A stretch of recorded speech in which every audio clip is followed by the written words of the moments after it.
making of China is common ground for all of them. They simply disagree on how to do it best, whether to do it through the war in Ukraine or, as Trump suggests, end the war in Ukraine and concentrate on China. Well, thank you so much. And thank you for this opportunity to have an intimate, closed-door discussion so that we can speak freely. So I'm going to cut to the chase because my topic, I think, is the most pressing issue for humanity at the moment. The new Cold War that the United States unleashed against China. This is not a shared responsibility. It is a decision by Washington, D.C. to unleash a Cold War against China. It started with Donald Trump. It was already in the making from the Obama administration, but it has been reinforced exponentially under Joe Biden. And the reason why I'm saying that this is the most pressing issue for humanity is because we are being quick-marched towards the precipice of a nuclear confrontation that the United States authorities knowingly are making a real possibility. And the question is why? The first question. And once we go through the analysis, then of course the second question, and of equal importance, is so what do we do about it? I enjoy very much placing American and British in particular journalists who are part of this propaganda machine, you know, Financial Times, Guardian, Washington Post, placing them in a difficult position with a very simple question. Why? Why is the United States declaring essentially a new Cold War against China? We are sorry to interrupt you, but before we move on to the next point, we noticed that a lot of you are returning viewers who have not subscribed. If you've enjoyed our content, subscribing would mean the world to us. It's a small click for you, but it makes a huge difference for us. Thank you for your support. China. And the first word that comes out of their mouth is Taiwan. And I said to them, what about Taiwan? They said, well, the Chinese want to take it over. Well, I said, they always wanted to take it over. What's new? I mean, it was always the position of Beijing that Taiwan is a province of China. And at some point, they will have to fall under the fold, like Hong Kong did. Didn't Richard Nixon know that in 1971 when he was visiting Beijing, making friends with China? Didn't Clinton know that when he was inducting China into the World Trade Organization? Why wasn't Taiwan a problem then? What has changed now? They look at me, well, China is spying on us. The NSA is spying on you. The CIA, I have, and that is the truth, and the line knows this, we have a 3-point NSA tap on me. My phone, that is 3 points means that if I talk to you, you're spied on. If you talk to your wife is spied on. If your wife talks to your child, your child. So I know that, they've told me that. So I don't believe the Chinese are as good as the NSA at spying. I mean, the NSA was listening in to Chancellor Angela Merkel. This was revealed. And then, you know, when Angela Merkel was told that, immediately she said, okay, do you want me to speak louder so you can hear me better? So it wasn't a problem, right? Now suddenly, that China is developing surveillance, and I hope China is developing surveillance methods, because, you know, if you're being spied on, you need to spy back on them. It's the only way. One of my great friends, and I'm very proud of that may shock some of you, is Julian Assange of WikiLeaks. And Julian Assange, a very brave man, said to me once that, what do you do with Big Brother? How do you stop Big Brother? Well, what you do is you develop the technology so that you spy on him while he's spying on you. So counter-surveillance is the only way of dealing with surveillance, so that they know that you know that they know. This is essential for maintaining any degree of autonomy. So I hope China is developing its capacity to counter the surveillance of the NSA. And it's a joke. I mean, the people in the NSA are laughing their heads off when they hear journalists from the Wall Street Journal saying that the reason for the new Cold War is that China is spying on the Americans. And then I hear other idiotic answers like, the Chinese are building naval vessels, they are projecting naval power. Well, I will believe this. I mean, of course, you're building naval vessels. You're expanding your economy, you're expanding your capacity to project your own power. That is essential. That's what every country must do if it respects its own interests. But I'm going to be worried about Chinese imperialism when I see Chinese vessels outside San Diego and Los Angeles and Chinese army bases next to El Paso on the US-Mexican border. Until we see that, it is ludicrous. You just look at the map of the Pacific and you see American bases everywhere creating choke points for China. And this is their official policy for 40 years. And they have the audacity to say that China is a threat because China is... Anyway, enough time wasted on these non-explanations of the new Cold War. Now, you may have heard of, I won't mention him yet. The more sophisticated analysts in the United States would invoke the so-called Thucydides trap or Thucydides curse. That, to put it in very vulgar terms, if you live in an anarchic world, if you are a child, a boy, and you go to school, a very rough school, and there are lots of bullies, you should be the biggest and nastiest bully. That is the cynical, realist school of thought of American geopolitics, that America, in this anarchic world, because they don't really believe in God, they don't believe there is a God that will help them, they think that they must be the nastiest, biggest bully in the world in order to defend themselves. Their survival as a nation and their prosperity will depend on their capacity to bully everybody else and from preventing anyone who is getting too big for their boots to become an equally sized bully. And they will say to you that they were bullies around the world, like, for instance, Imperial Japan, Imperial Germany, the Soviet Union, and what the United States have succeeded in doing is effectively eliminating them, annihilating them, getting them out of the way. And that now China is rising, China is next. And therefore that explains the new Cold War.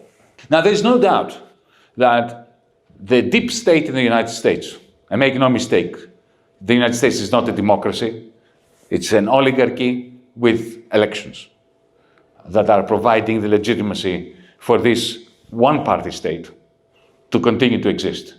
And when I say a one-party state, I mean one-party state. Take, for instance, Victoria Nuland. You may be familiar with this diplomat of the Washington establishment. Victoria Nuland worked for Bill Clinton. She worked for George W. Bush. She worked under Clinton. She worked under Trump. And no doubt she was going to work again for whoever wins in November. Victoria Nuland is an example of the single state, deep state of the United States. Now, that deep state, single party establishment in the United States is split along the line of two different conflicting views, neither of which is good news for China. There is the more intelligent, nuanced line of thinking, that which in academia is represented by that very intelligent man from the University of Chicago, John Mearsheimer. The view is this: they are very critical of the inability of Washington to focus on what is necessary, and their overreach. They think that the United States is overreaching. So they are very critical of the war, of the United States role in, firstly, through Victoria Nuland, creating the circumstances through the coup d'etat against Viktor Yanukovych, the then president of Ukraine in 2014. They created a coup d'etat in order ethnically to cleanse Russian speakers from the eastern side of Ukraine, in order to provoke Putin into the first stage of war in 2014 against Ukraine, so as to push for NATO expansion in Scandinavia and, of course, Georgia and Ukraine. And so this pragmatic viewpoint simply says that we shouldn't be doing this, because that way we are pushing Russia into the arms of China.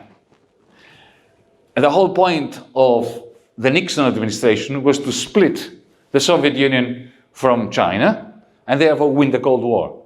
So they are critical of the support of Ukraine and of Israel, because they think that this simply disorients the United States policy. It creates alliances amongst Americans' enemies, like alliances between Russia and China, Iran and Russia, and so on. And that this is silly politics because the enemy is China. And China needs to be contained. And if you ask them, why does China need to be contained? China doesn't have a history of imperialism. China has absolutely no interest in building military bases on the US-Mexican border, in taking, naval power and projecting it to San Diego or Los Angeles or San Francisco. China doesn't want that. China wants to trade. You know what they say? Yes, we agree. But if we let China become a regional superpower in the Pacific area, in its own area, in its backyard, if we allow China, for instance, to become dominant in the South China Sea and in the Indian Ocean, then China in the future will start trying to do what we have done. And they will become an imperialistic force in the Western Hemisphere, which for them is the Americas. This is what they say.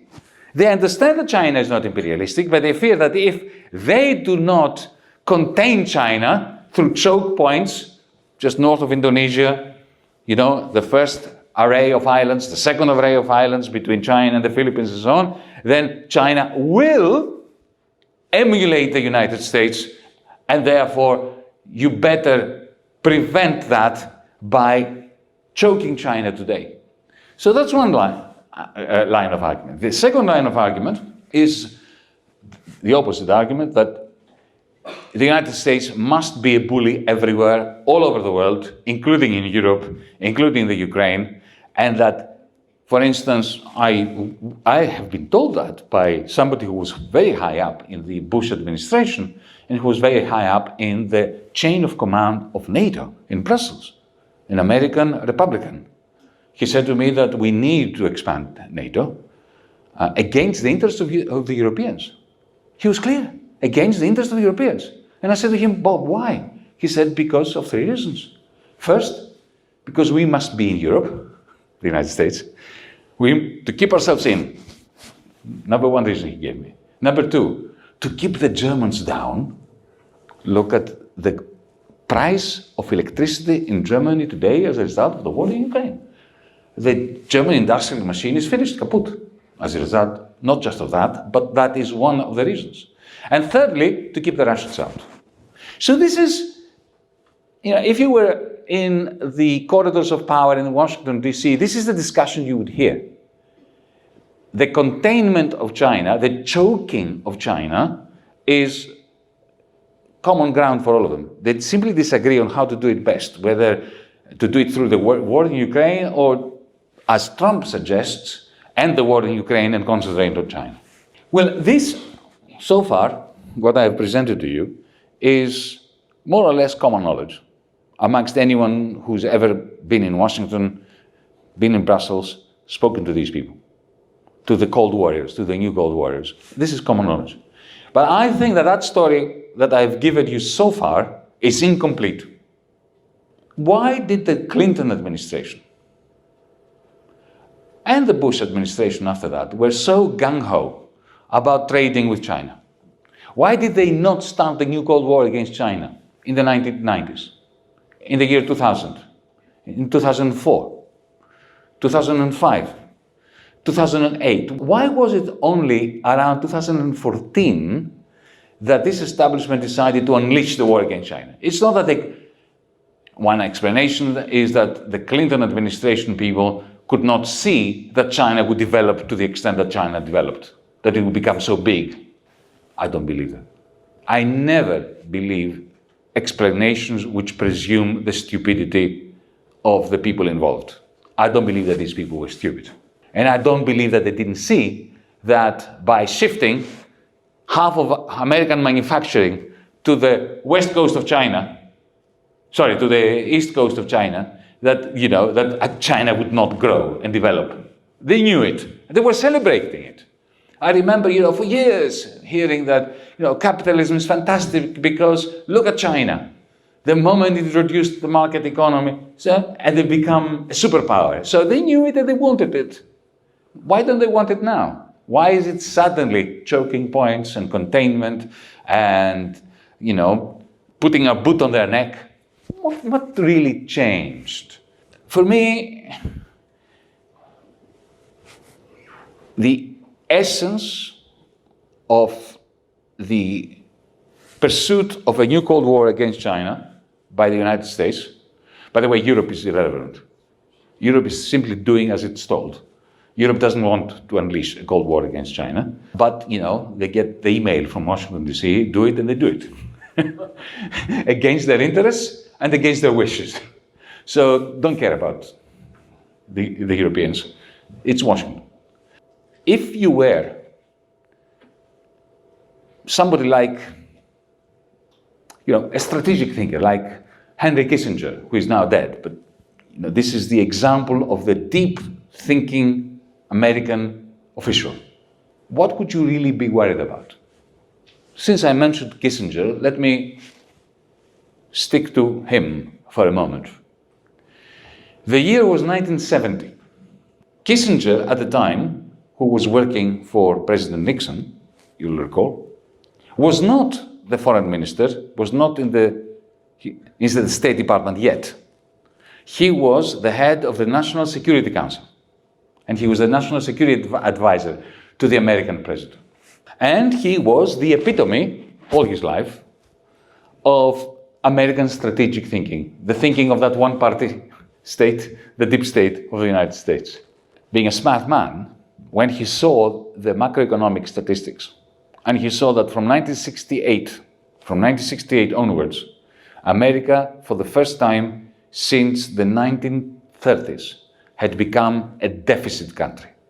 For the first time in its history, since it became a superpower or an important power in the mid-war period, and certainly since the 1950s, when it was the only superpower in terms of economic superpower, the United States slipped from being a surplus country, from having a surplus in its trade balance, to having a deficit. And Kissinger was worried, because he knew that, historically speaking, every empire that went from being a surplus to a deficit economic entity started fading. So he got together his people at the National Security Council, and he asked them a simple question. What should we do in order to retain our hegemony, now that we are a deficit country? And he said to the people, go away and think about it, and I want from each one of you half a page of a note.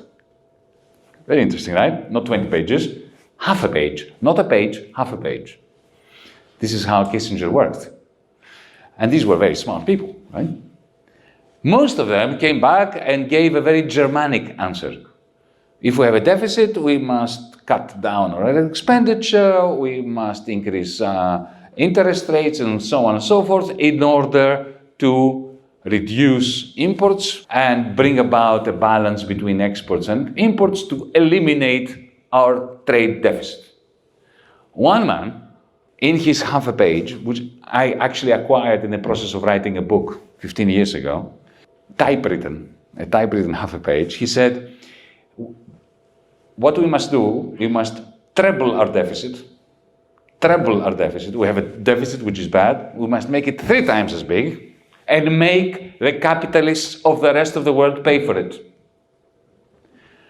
Which is exactly what happened. The United States should increase its deficit and use it to create aggregate demand for the net exports of Germany and Japan. And later on, China.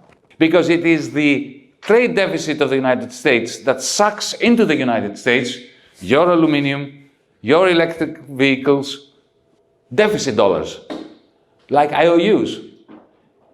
And, when people ask Paul Volcker, but will that not affect the value of the dollar? He said, no, not as long as it is the only world reserve currency. The only currency that has demand, people demand it, even if they don't want to buy anything from the country which is producing it, which is printing it.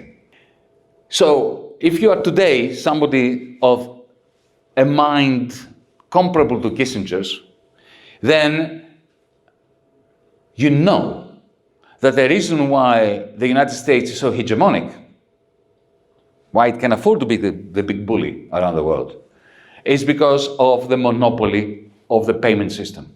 And let me give you an example, which I gave when with Wei Wei were having this conversation at China today. China now. Now today, close. When Trump was elected, because he hated Obama so deeply, he wanted to take down something that Obama was very proud of. Obama was very proud of 2 things, Obamacare and the agreement between the West and Iran over the nuclear program of Iran and the ending of the sanctions, which was signed by Iran, by the United States, and by the whole of the European Union, enthusiastically. And Trump wanted to destroy that agreement just because he hated Obama. So he takes the agreement with Iran and tears it up. The Chancellor of Germany, Angela Merkel, was very annoyed because she had worked very hard together with Obama to bring about that agreement with Iran. And German businesses were already in negotiations in Iran to enter Iran. Iran is a land of opportunity after so many years of sanctions for large conglomerates like the German ones, especially when it came to energy, to consumer products, to car manufacturing. They were all ready to get in. And Trump says, no. Merkel comes out and gives a press conference against the President of the United States. This is unprecedented. That doesn't happen often.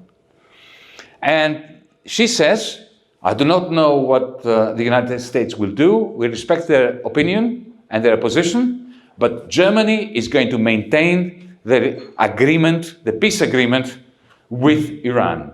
And German businesses will continue to do business in Iran on the basis of this international agreement, which we are going to fulfill and which we are going to honor.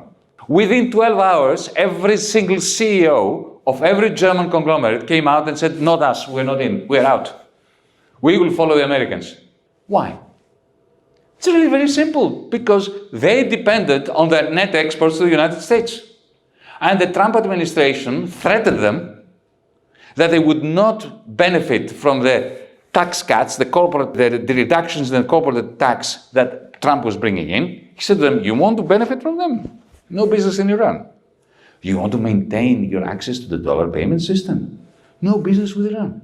So the German conglomerate leaders turned against the German chancellor the day after she gave a press conference, effectively saying, sorry, Chancellor, we are going with President Trump on this. Against their own financial interests in Iran and in Europe, which is exactly what they're doing now. The United States, together with Ukraine, bomb the pipeline, Nord Stream 1, that costs billions every week for German industry. Have you heard a German industry say anything? Nothing. Because they are dependent on the American trade deficit.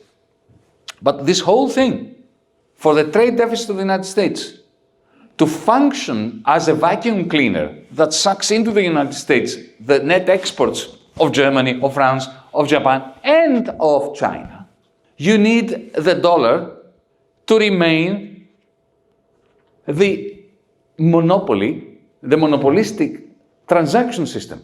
Because it is only the monopoly of transactions that allows the Americans to continue with unfinanced, unfunded deficits. Then you look at the rise of what I call cloud capital in the United States and China. By cloud capital, I'm talking about what lives in here. The algorithmic capital on which big tech is built, which is a new form of capital because unlike other forms of capital, which are always a means of production, a produced means of production, a robot, a tractor is something you produce to produce something else. This is not a produced means of production. It's a produced means, an artificial means of behavioral modification. That's what Alibaba is. That's what TikTok is. That is what Tencent is. That is what, of course, Amazon, Google, Facebook, and so on. They are capital goods that create non-markets, platforms that look like markets but are not markets, which allow the owner of that cloud capital to bring us in as buyers, as sellers, as influencers, as opinion makers, as simply consumers of entertainment, and charge all of us a form of rent. That's enormous power that the ownership of this cloud capital confers to the owners of cloud capital. Now, there are two countries in the world that have a lot of concentrated cloud capital. One is the United States, and the other is China. And the reason why you have it here is because you banned Silicon Valley. Europe didn't ban Silicon Valley, so we all depend on Google, Facebook, Meta, all that. And we didn't develop our own cloud capital. So there is American cloud capital and there's Chinese cloud capital. Chinese cloud capital has an advantage over American cloud capital. This is something you've got to understand. Not so much because, your technology is not better than the Americans. In some things, you have gone beyond American capabilities, but in other things, the Americans are bigger and better and faster than you are at this stage. No, it's not a technological advantage that you have. It is a political advantage and an organizational advantage. Here in China, the People's Bank, the Central Bank of China, controls the bankers. In the United States, the bankers control the central bank. They own the central bank. They created the central bank. The Central Bank of the United States, the Federal Reserve, was created by J.P. Morgan. It was not the other way around, okay? It's important to understand the institutional differences between our countries and the United States. The United States is a very, very strange place. So, cloud capital, Silicon Valley, in the United States, and finance don't work together. Apple Pay exists, Google Pay exists, so like WeChat, you can pay through Apple Pay, but a large segment of that money goes to Wall Street as a rent. So there is a class, something like a class war between, or a feudal war between the fiefdom of Wall Street on the East Coast and the fiefdom of cloud capital on the West Coast. They're clashing. That clash doesn't happen in China. Because both your finance sector and your big tech or cloud capital sector are under the Communist Party. I'm being very honest and frank with you. And that's a good thing. That is an advantage. But if you're sitting in Washington, especially after the war in Ukraine, especially after your central bank created the digital yuan. The digital yuan is a fantastic invention. You should treasure it and you should use it and you should develop it, and we have discussions about how to do this. Your country has built a digital superhighway for money, which is much, much more advanced than the rickety road that is the American dollar road.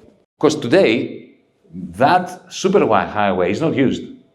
It's like, imagine, you've had this experience here. You build a highway, 5 lanes each side, but not many cars are going on it. That's what's happening now with your digital payment system. And the American road, which is very old, full of potholes, 2 lanes, not 5, it's full of traffic because all the capitalist profits and trade is being financed through transactions on that old highway. But already there's a migration from the American highway to the Chinese superhighway. It started with Russians. That's what the Ukraine war did. And then, if you're a Saudi Arabian, okay, you're a Saudi Arabian, an oligarch. You do most of your business with the United States. You love your dollars. But you're thinking, these people, the Americans, confiscated 400 billion of the Russians' money because they didn't like the Russians. For whatever reason. Maybe the Russians deserved it. Doesn't matter, I'm not making an ethical point here. Okay? You think you're Saudi Arabian. I'm not a very good person myself. Maybe they will not like me tomorrow. Maybe I will do something to annoy them tomorrow. Maybe they will take part of my dough, right? So why don't I diversify? Some of that money I will transact through the superhighway that the Chinese have built. Why do you think Saudi Arabia is interested in joining the BRICS? That's the reason. There's no other reason. That is the reason. Now, go back to Washington. You're looking at that and you think, this superhighway that these Chinese have built is a clear and present danger to my hegemony. That's why they have the CHIPS Act. Because they want to reduce your capacity to invest in this superhighway and make it attractive for everybody else. This is why they are creating circumstances of choking anyone outside the United States who wants to trade with China. Because they don't want this superhighway. So it's not that China is getting bigger. It is not that China is spying. It is not Taiwan. It is that China has built a digital cloud capital-based superhighway for payments, which is a clear and present danger to the monopoly of the dollar payment system, which is the only reason why the United States is hegemonic. So the question is, what do we do about that? Allow me just to say 4 things very quickly, and then I stop this, and then we can take this up further. The first thing you need to do is you must reduce your dependency on the American trade deficit. But allow me as a macroeconomist to say that you can only do this is if you increase the wage share in this country. The amount of money which is essentially ending up in the pockets of the working class. The working class and the petty bourgeoisie and the middle class in this country. Because macroeconomically speaking, it is impossible under the current 5-year plan to have the degree of investment in manufacturing that is necessary in order to meet the growth rates of the 5-year plan without depending on the American trade deficit.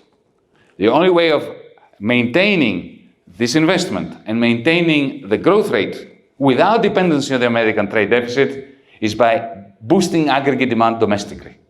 And there are simple ways of doing that. And your digital payment system is a way of doing it. I can discuss this later if you want. That's the number 1 thing you need to do. Reduce your dependency on the American trade deficit. Secondly, you need to appeal through soft power, through engagement with the local communities in the global south. Building a factory or some infrastructure or some energy hub in Ethiopia or in Namibia or wherever, it contributes to the development of the local country. But you've got to engage with the local community. You have to remember your marks. That there is class conflict happening in Namibia, in the Congo, in Ethiopia. And the local ruling class is destroying the prospects of the local working class. And the Chinese, I know you don't want to interfere in a party political level, but you have to, the people of Namibia must understand that China and Chinese business and the Chinese presence are their allies, not the allies of their oligarchy. That's how you win hearts and minds in Africa. You need to do the same in Europe. Because in Europe there is a concerted effort to turn the people of Europe against the Chinese, along the lines of pure racism, xenophobia, Orientalism and so on. The same people who are turning the Italians, the Greeks, the French, the Germans against the Chinese are the people who are essentially working towards the diminution of the life prospects of the Germans, the French, the Italians and the Greeks. So when, for instance, Costco entered the port of Piraeus, I know that they run the port better than the Greeks did. I know that there is less corruption, and I know that the conditions of the workers in the port are better now. But Costco made a mistake by not engaging in community relations. That's the third thing, okay? And the fourth thing, soft power within the United States. We must think together, and I say we. I'm not Chinese, but I have an interest in ending the Cold War. Because it is in the interest of humanity to avoid, firstly, nuclear confrontation, and secondly, to find a way of communicating and collaborating to end the very fast march of humanity towards a climate catastrophe. Without cooperation, it can't happen. We cannot succeed in saving our planet. So this is why I'm saying we. It is important to approach American progressives. Like, for instance, I'll give you an example. The Democratic Socialists of America, who have become rather influential in the United States. Many of them are my friends. People like Bernie Sanders. They have been sucked into the anti-Chinese mindset by the establishment. It is important to bring them back, because they don't understand that trade wars are class wars. If you put it to them that way, if we put it to them that way, there's a chance that they will understand it. That the moment you have a trade war being imposed on China, the American working class is going to suffer. Some jobs may be saved through tariffs if they recreate some manufacturing job, but that won't work. That is not going to work. It is not a situation where you stop a few BYD cars from coming to the United States and suddenly there will be more manufacturing jobs in Ohio. That is idiocy. But we need to convince the progressives in the United States that their interests are in de-escalating the new Cold War between the United States and China. Thank you. What do you guys think? Do you think he is right with his analysis about China and us Cold War? Please leave your comment below. We would love to hear from you. Thank you for making it this far. If you like this video, you might want to share it with a like-minded friend. Thank you, and as always, stay blessed.